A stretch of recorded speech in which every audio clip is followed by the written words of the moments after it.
salam sejahtera. Bagaimana kondisi anak-anak semuanya? Mudah-mudahan tetap sehat dan selalu semangat. Jangan lupa, jika ingin bepergian, selalu menggunakan masker, menjauhi kerumunan, serta selalu mencuci tangan di air yang mengalir. Baiklah anak-anak semuanya, sebelum kita masuk ke materi, marilah kita berdoa terlebih dahulu sesuai dengan agama dan kepercayaan masing-masing.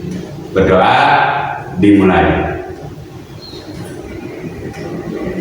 Berdoa selesai, jangan lupa silakan isi absensinya yang sudah disediakan melalui Google Classroom maupun melalui grup WhatsApp. Anak-anak semuanya, sebagai makhluk ciptaan Tuhan, tentu kita berpikir betapa Tuhan menciptakan berbagai macam pangan untuk manusia sebagai karunia yang sangat luar biasa. Manusia diciptakan oleh Tuhan dengan kesempurnaan jasmani dan rohani untuk dapat hidup dengan menggunakan kemampuan berpikirnya dan bekerja dengan kekuatan serta kelengkapan jasmani. Ini merupakan suatu karunia yang patut kita syukuri dan kita manfaatkan dalam menjalani kehidupan ini. Salah satu caranya adalah dengan mengolah sumber daya alam berupa hasil pangan sayuran. Nah, semuanya, kita telah mempelajari pengolahan bahan pangan sayuran menjadi berbagai olahan minuman dan makanan yang sangat menggugah selera. Pada bab ini, kita akan mempelajari hasil samping dari sayuran menjadi olahan produk pangan. Adapun yang akan kita pelajari pada bab 5 ini, yang pertama yaitu tentang pengertian bahan pangan hasil samping sayuran.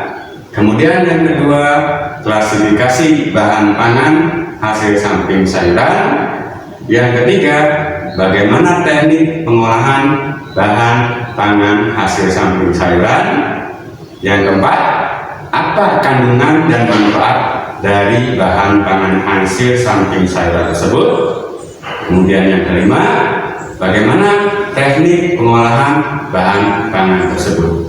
Dan yang terakhir yaitu bagaimana cara penyajian dan pengemasan yang dilakukan untuk pengolahan bahan pangan tersebut. Baiklah anak-anak semuanya, agar lebih bisa memahaminya, silakan disimak materinya baik-baik.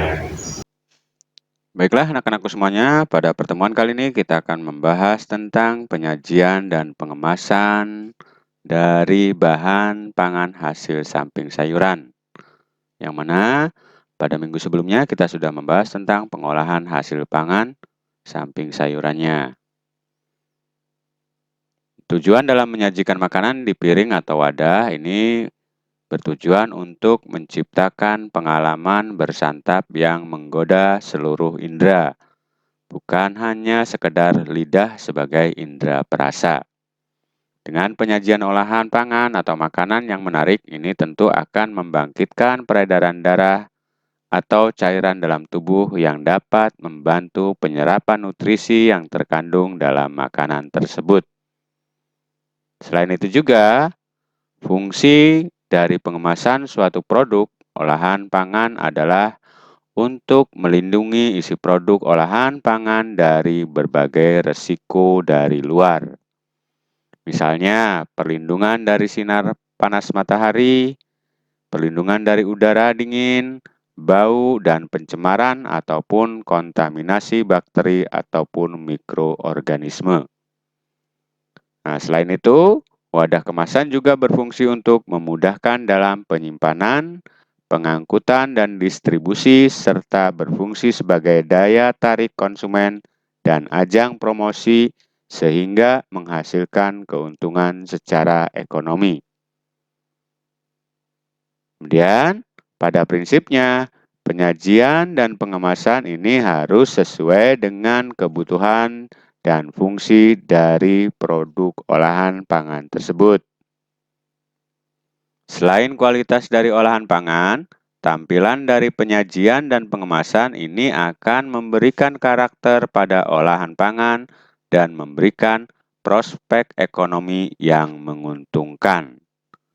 Nah, sebagai lembar kerja di rumah, silakan kerjakan LK 5.2-nya, yaitu mengobservasi ataupun studi pustaka.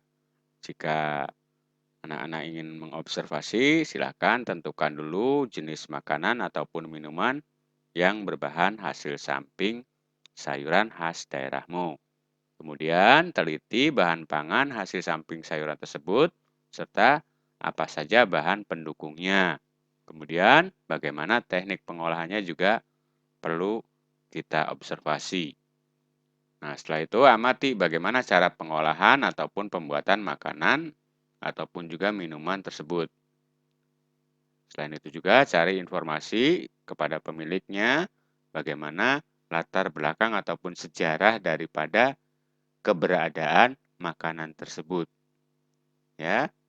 Nah, usahakan saat melakukan observasi ataupun wawancara, hendaknya kita harus bersikap ramah, kemudian juga berbicara sopan, bekerja sama, dan toleransi dengan teman sekelompok. Selain itu, jika tidak bisa melakukan observasi ataupun wawancara, boleh cari dari buku sumber ataupun dari browsing, ya, ataupun dari internet, ya, ataupun majalah. Kemudian perhatikan tata tertib saat melakukan studi pustaka di perpustakaan. Nah, kemudian nanti buat laporan pembuatan karyanya. Contoh perencanaannya apa saja, kemudian pelaksanaannya apa saja, mulai dari persiapan alat dan bahannya apa, sampai proses penyajian dan evaluasinya. Nah, itulah materi yang bisa saya sampaikan pada pertemuan kali ini. Mudah-mudahan bisa dimengerti dan bermanfaat.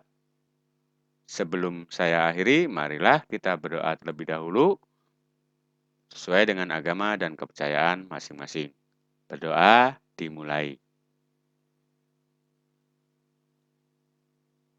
Berdoa selesai, kurang lebihnya saya mohon maaf. Assalamualaikum warahmatullahi wabarakatuh.